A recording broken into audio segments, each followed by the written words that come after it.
हरे कृष्णा। ओम नमो नारायण। एकादशी का व्रत बहुत ही कल्याणकारी माना गया है। मान्यता है कि जो व्यक्ति विजया एकादशी का व्रत करता है उसे इस लोक में विजय प्राप्त होती है और उनका परलोक भी अक्षय बना रहता है। युधिष्ठिर ने पूछा, वासुदेव, फाल्गुन के कृष्ण पक्ष में किस नाम की एकादशी होती है? कृपया करके बताइए। भगवान श्री कृष्ण बोले, युधिष्ठिर, एक बार नारद जी ने कमल के आसन पर विराजमान होने वाले ब्रह्मा जी से प्रश्न किया, सुरेश्वर, फाल्गुन के कृष्ण पक्ष में जो विजया नाम की एकादशी होती है, कृपया उसके पुण्य का वर्णन कीजिए। ब्रह्मा जी ने कहा, नारद, सुनो, मैं एक उत्तम कथा सुनाता हूँ जो पापों का अपहरण करने वाली है। यह व्रत बहुत ही प्राचीन, पवित्र और पापनाशक है। यह विजया नाम की एकादशी राजाओं को विजय प्रदान करती है, इसमें तनिक भी संदेह नहीं है। पूर्व काल की बात है, भगवान श्री रामचंद्र जी 14 वर्ष के लिए वन में गए और वहाँ पंचवटी में सीता तथा लक्ष्मण के साथ रहने लगे। वहाँ रहते समय रावण ने चपलतावश विजयात्मा श्री राम को तपस्विनी पत्नी सीता को हरण कर लिया। उस दुख से श्री राम व्याकुल हो उठे। उस समय सीता की खोज करते हुए वे वन में घूमने लगे। कुछ दूर जाने पर उन्हें जटायु मिले, जिनकी आयु समाप्त हो चुकी थी। इसके बाद उन्होंने वन के भीतर बंधक नामक राक्षस का वध किया। फिर सुग्रीव के साथ उनकी मित्रता हुई। उसके बाद श्री राम के लिए वानरों की सेना एकत्रित हुई। हनुमान जी ने लंका उद्यान में जाकर सीता जी का दर्शन किया और उन्हें श्री राम को चिन्ह स्वरूप मुद्रिका प्रदान की। यह उन्होंने महान पुरुषार्थ का काम किया था। वहाँ से लौटकर वे श्री रामचंद्र जी से मिले और लंका का सारा समाचार उन्हें सुनाया, उनसे निवेदन किया। हनुमान जी को यह सुनकर श्रीगम ने सुग्रीव को अनुमति से लंका को प्रस्थान करने का विचार किया और समुद्र के किनारे पहुंचकर उन्होंने लक्ष्मण से कहा, सुमित्रा नंदन, किस पुण्य से इस समुद्र को पार किया जा सकता है? यह अत्यंत अगाध और भयंकर जल जंतुओं से भरा हुआ है। मुझे ऐसा कोई उपाय नहीं दिखाई देता जिससे इसको सुगमता से पार किया जा सके। लक्ष्मण बोले, महाराज, आप ही आदिदेव और महापुरुष पुरुषोत्तम हैं। आपसे क्या छिपा है? यहाँ द्वीप के भीतर बल बकदालभ्य नामक मुनि रहते हैं। यहाँ से आधे योजन की दूरी पर उनका आश्रम है। रघुनंदन, उन प्राचीन मुनीश्वर के पास जाकर उनसे इसका उपाय पूछिए। लक्ष्मण को यह अत्यंत सुंदर बात सुनकर श्री रामचंद्र जी महामुनि बकदालभ्य के मिलने के लिए गए। वहां पहुंचकर उन्होंने मस्तक झुकाकर मुनियों को प्रणाम किया। मुनि उनको देखते ही पहचान गए कि ये पुराण पुरुषोत्तम श्री राम हैं, जो किसी कारणवश मानव शरीर में अवतरित हुए हैं।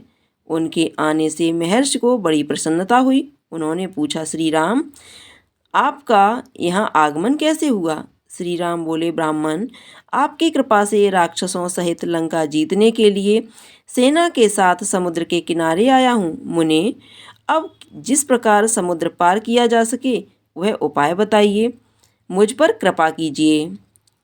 बकदालभ्य ने कहा, श्री राम, फाल्गुन के कृष्ण पक्ष में जो विजया एकादशी होती है उसका व्रत करने से आपकी विजय होगी। निश्चय ही आप अपनी वानर सेना के साथ समुद्र को पार कर लेंगे। राजन, अब इस व्रत को फलदायक विधि सुनिए। दशमी के दिन आने पर एक कलश स्थापित करें। वह सोने, चांदी, तांबे अथवा मिट्टी का भी हो सकता है। उस कलश को जल से भरकर उसमें पल्लव डाल दें। उसके ऊपर भगवान नारायण के सुवर्णमय विग्रह को स्थापित करें। फिर एकादशी के दिन प्रातःकाल स्नान करें। कलश को पुनः स्थिरतापूर्वक स्थापित करें। माला, चंदन, सुपारी तथा नारियल आदि के द्वारा विशेष रूप से उसका पूजन करें। कलश के ऊपर सप्तधान्य और जौ रखें। गंध, धूप, दीप और भांति भांति के नैवेद्य से पूजन करें। कलश के सामने बैठकर वह सारा दिन उत्तम कथा वार्ता आदि के द्वारा व्यतीत करें तथा रात में भी वहाँ जागरण करें। अखंड व्रत की सिद्धि के लिए घी का दीपक जलाएं। फिर द्वादशी के दिन सूर्योदय होने पर उस कलश को किसी जलाशय के समीप, नदी, झरने या पोखरे के तट पर ले जाकर स्थापित करें और उसकी विधिवत पूजा करके देव प्रतिमा सहित उस कलश को वेद वेत्ता ब्राह्मण के लिए दान कर दें। महाराज, कलश के साथ ही और भी बड़े बड़े दान देने चाहिए। श्री राम, आप अपने यूथपतियों के साथ इसी विधि से प्रयत्न पूर्वक विजय का व्रत कीजिए, इससे आपकी विजय होगी। ब्रह्मा जी कहते हैं, नारद, यह सुनकर श्री रामचंद्र जी ने मुनि के कथानुसार उस समय विजया एकादशी का व्रत किया। उस व्रत के करने से श्री रामचंद्र जी की विजय हुई। उन्होंने संग्राम में रावण को मारा, लंका पर विजय पाई और सीता को प्राप्त किया। बेटा, जो मनुष्य इस विधि से व्रत करते हैं उन्हें इस लोक में विजय प्राप्त होती है और उनका परलोक भी अक्षय बना रहता है। प्रेम से बोलिए विष्णु भगवान की जय। अब सुनिए देवर्षि नारद ने क्यों दिया भगवान विष्णु को श्राप। पुराणों के अनुसार एक बार देवर्षि नारद को अपनी भक्ति पर बहुत अधिक गर्व हो गया। जब भगवान विष्णु को इस बात का पता चला तो उन्होंने देवर्षि नारद का अहंकार तोड़ने का निश्चय किया। भगवान विष्णु ने एक सुंदर नगर बसाया और वहाँ एक सुंदर राजकुमारी के स्वयंवर का आयोजन किया। घूमते घूमते जब देवर्षि नारद वहाँ पहुँचे तो राजकुमारी को देखकर वे उस पर मोहित हो गए।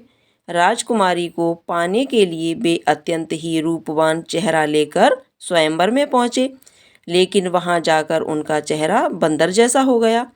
राजकुमारी बंदर के रूप में नारद जी को देखकर बहुत क्रोधित हुई। तभी वहां भगवान विष्णु राजा के रूप में आए और राजकुमारी को अपने साथ लेकर वहां से चले गए। जब नारद जी को इस बात का पता चला कि ये सब भगवान विष्णु की माया थी तो उन्हें बहुत क्रोध आया। वे बहुत अपमानित महसूस कर रहे थे। क्रोध में आकर उन्होंने भगवान विष्णु को श्राप दिया कि जिस तरह आज मैं स्त्री के लिए व्याकुल हो रहा हूँ, उसी प्रकार मनुष्य जन्म लेकर आपको भी स्त्री वियोग सहना पड़ेगा। उन्होंने क्रोध में आजीवन अविवाहित रहने का फैसला किया। बाद में जब नारद मुनि को पता चला कि भगवान ने ये लीला उनका अहंकार दूर करने के लिए रची थी तो उन्हें बहुत दुख हुआ। भगवान विष्णु ने नारद मुनि का यह श्राप श्री राम अवतार में भोगना पड़ा। वो इस अवतार में बार बार माता सीता से अलग हुए और बाद में तो उन्हें माता सीता को वनवास देकर उनसे वियोग सहना पड़ा।